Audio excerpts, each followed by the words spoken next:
Good morning. सकाळचे वाजले 5:30 आणि आपण जाणार आहोत आता सिक्कीमला. ट्रॅक्सची वाट बघतोय. ट्रॅक्स बुक केली होती. मग ट्रॅक्स आले मुंबई एअरपोर्ट.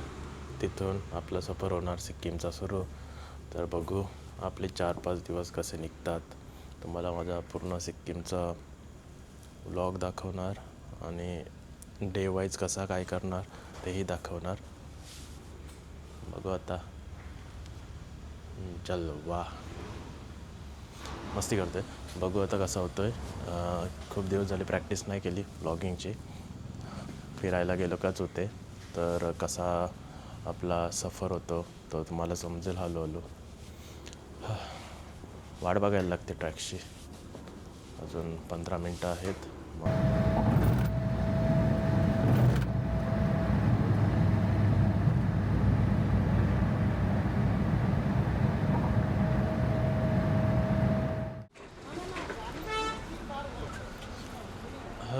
आता लँड झालो आहे बागडोगरा एअरपोर्टवरती आणि तिथून आम्ही जाणार आहोत गँगटॉकला.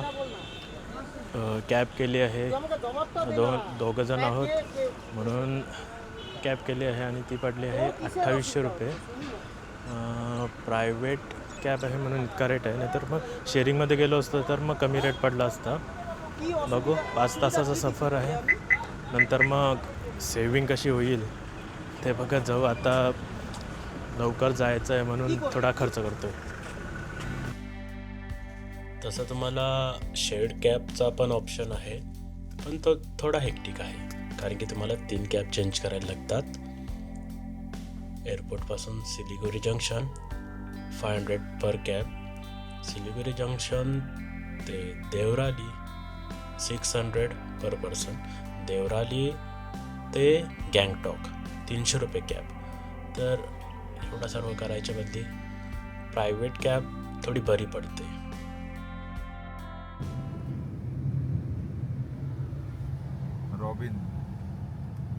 रॉबिन हाय बोलो. हाय. यूट्यूब पे आने वाले हो आप. कौन सा चैनल पे आएगा?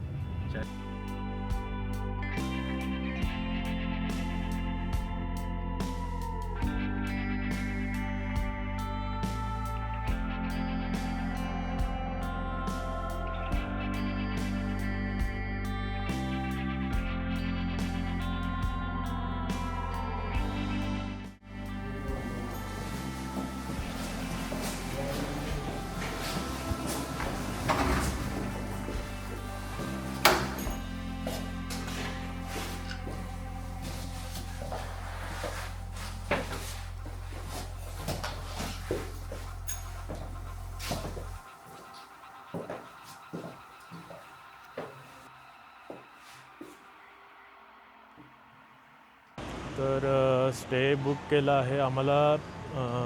स्टे पडला आहे 1500 आणि कुठे अजून चेक करायला गेलो नाही कारण की लेट झाला होता. आणि आम्ही नथुला पास करायचं आहे त्याच्यासाठी परमिट काढायला पण आमचा जो हॉटेल मॅनेजर होता ना त्यालाच सांगितला पर पर्सन 1000 परमिट आणि ते ट्रॅव्हलिंगचे ते शेअर्ड कॅब असेल तेच करून देणार. नंतर मग आम्ही नेक्स्ट डेसाठी म्हणजे 2 फेब टू 4 फेबपर्यंत लाचुंग करायचं आहे. त्याच्यासाठी पण परमिट लागते. ते पण त्यावेळी करून दिले आहे. टोटल आमचा खर्च गेला 2 परमिटसाठी आणि ते स्टेसाठी 7,500 गेले आहेत.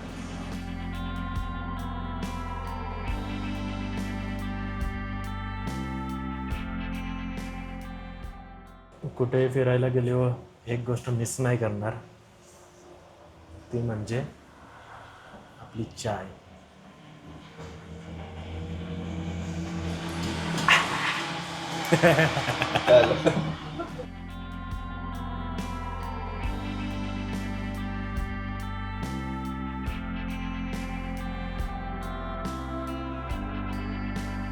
चाय पिऊन झाला आहे आणि तुम्हाला माहितीच असेल चाय पिताना कशी माझी जीभ भाजली आहे.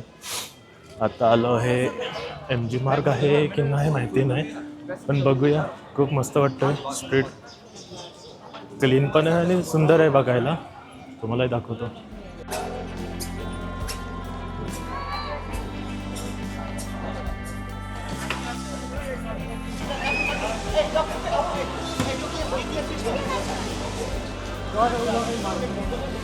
मार्केटमध्ये जाऊन तुम्ही जर परमिटसाठी गेलात आणि बुकिंगसाठी गेलात ना, तर तुम्हाला 200 रुपये 300 रुपये स्वस्त पडू शकतो.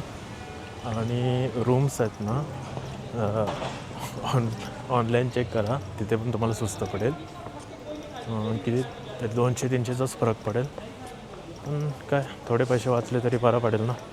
दुसऱ्या बाजूला यूज करू शकतो, शॉपिंगसाठी यूज करू शकतो. तर ऑनलाईन चेक करा आणि मार्केटमध्ये जाऊन प्राईस काढा. ते हॉटेलवाले प्राईस दिली ना, तिथे थोडा 100 आणि 200चा फटका देतात.